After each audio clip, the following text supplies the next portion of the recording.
Mas voltando, andar de máscara, as pessoas vão andar de máscara, doutor, simplesmente, não, agora é minha vez, por favor, fica à vontade, pode falar suas fake news, fala do exame de Nova York, fala do teste de Nova York de novo. Não me agrida com esse tipo de adjetivação. Não, adjetivação, é inadmissível que você traga esse estudo de novo, você sabe que é mentiroso, Caio, a gente tem um papel como comunicador. Se der o respeito. Não se dou respeito, a gente tem um papel como comunicador, Caio, esse estudo aqui você sabe que ele não comprova nada. Representando clientes. Não, tu é cliente, eu tenho cliente com Covid. Augusto e Caio, debatedores, por gentileza, em respeito a todos, baixem o tom, por favor. Caio, suas primeiras considerações, então, por favor. Então, mais uma divergência entre mim e o doutor Augusto. Bom, um dos pressupostos aí de um bom debate é a credibilidade dos debatedores. Mas ontem, nesse mesmo programa, eu tive a minha credibilidade questionada publicamente, por isso eu quero aproveitar essa fala inicial para defender a minha reputação e o meu compromisso com a verdade. Em dado momento da minha argumentação, eu disse o seguinte, abre aspas, no contexto de uma doença altamente infectante, como a Covid-19, é muito difícil fazer um isolamento social efetivo, tanto que os números de Nova York, que foi o epicentro da pandemia no Ocidente, deixaram isso muito claro. 2/3 das contaminações em lockdown, que é uma versão aí mais severa de isolamento e quarentena, foram dentro de casa. Em uma resposta, por assim dizer, muito exaltada a essa minha colocação, o Dr. Augusto retrucou. Não dá para trazer de novo esse estudo de Nova York de que 2/3 das pessoas ficaram infectadas em casa. Eu desmontei esse teu argumento aqui ao vivo.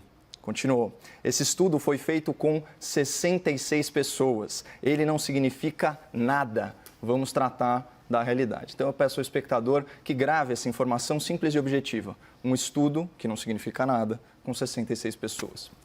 Por mais de 4 minutos, eu ouvi pacientemente e, acima de tudo, respeitosamente o discurso do meu colega.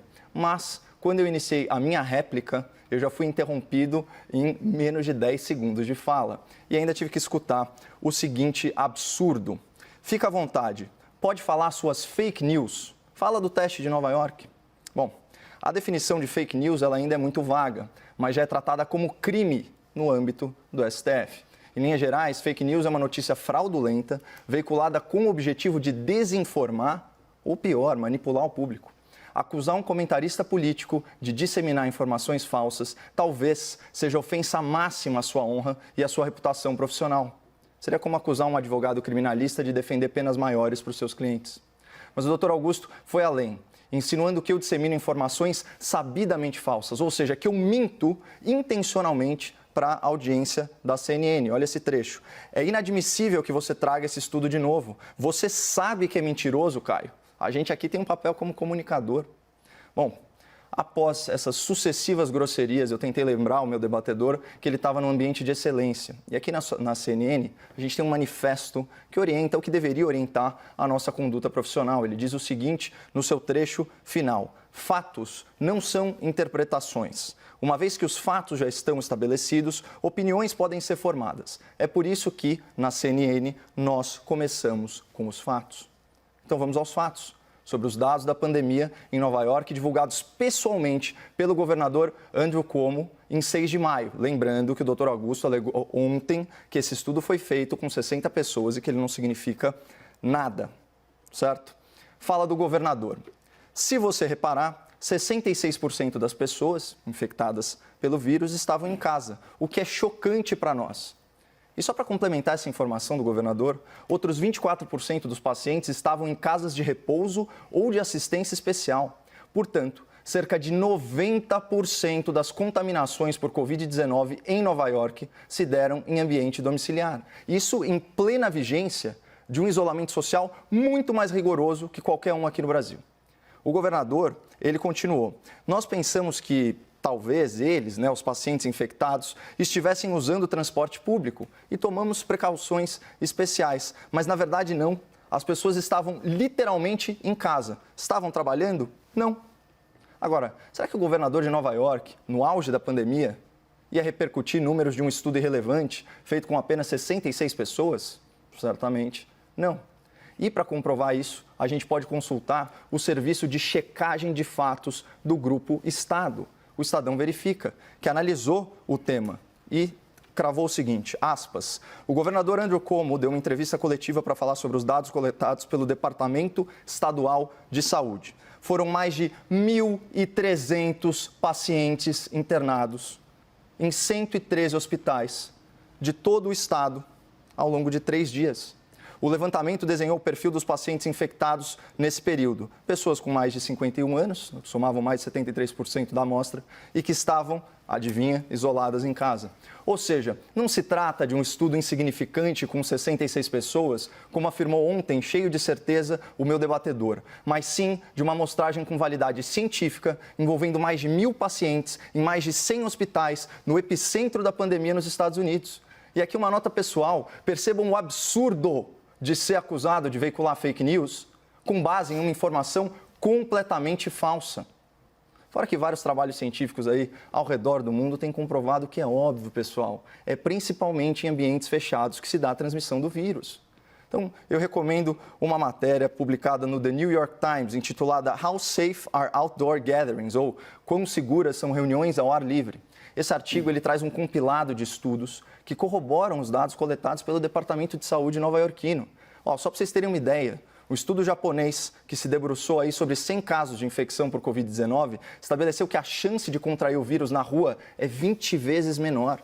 Uma outra pesquisa, dessa vez chinesa, mostrou que em 7.000 pacientes analisados, houve apenas uma contaminação ao ar livre. Uma epidemiologista de Harvard, professora Julia Marcus, chegou a afirmar, aspas, o ar livre é o que vai nos salvar.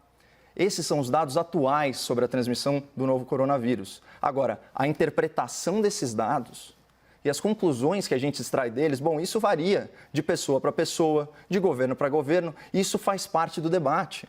Nova York, por exemplo, divulgou esses números, reforçando o fique em casa. Eu vejo esses números de outra forma. Eu me sinto muito mais seguro para defender a flexibilização da quarentena e a adoção do isolamento social focado em grupos de risco. E eu me pergunto, onde está a fake news aqui? Cadê a notícia falsa que eu supostamente divulguei? Então, como espectador da CNN, eu reitero o meu compromisso com a busca pela verdade e eu tenho humildade intelectual para saber que esse é um esforço diário e que eu posso, não só posso, eu posso e vou errar.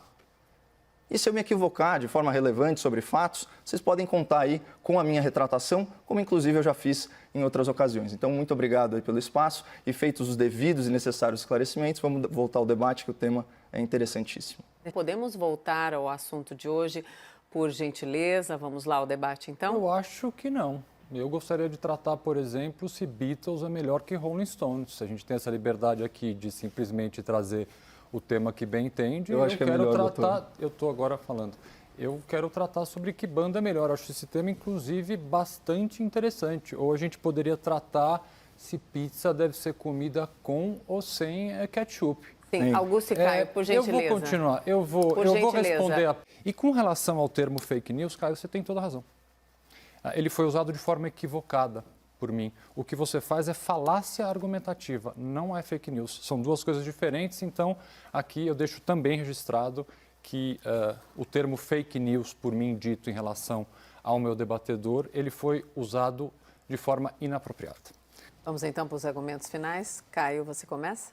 Começo. Bom, só reiterando a minha fala, acho que o doutor vai concordar comigo, ofensas pessoais, elas são inadmissíveis num ambiente de excelência, especialmente alegações de práticas que configuram ilícitos.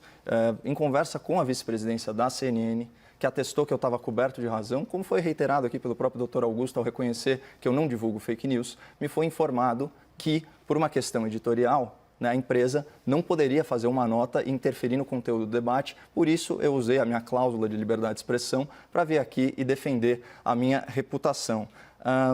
Sempre que eu incorrer em falácia argumentativa, Augusto, por favor, aponte. Eu consigo apontar várias suas, inclusive uma agora, a ad hominem, o ataque à pessoa, mas também a falácia do espantalho, cantar vitória e uma série de outras expressões que a gente estuda em erística. Recomendo aí ao espectador da CNN que leia Schopenhauer sobre isso. E ficou muito claro aí pelas suas falas que, embora você tenha admitido o erro, você não teve a grandeza de caráter de pedir desculpa. Augusto? Ai, Caio. Eu gostaria de trazer ao espectador coisas que só nós sabemos. mas realmente eu não vou cometer essa deslealdade com você. Nem eu.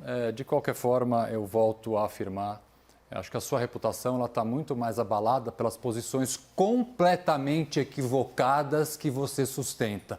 Afirmada, sim, com base em falácias. Muitas delas falácias. Aí que a sua reputação se abala. Boa noite.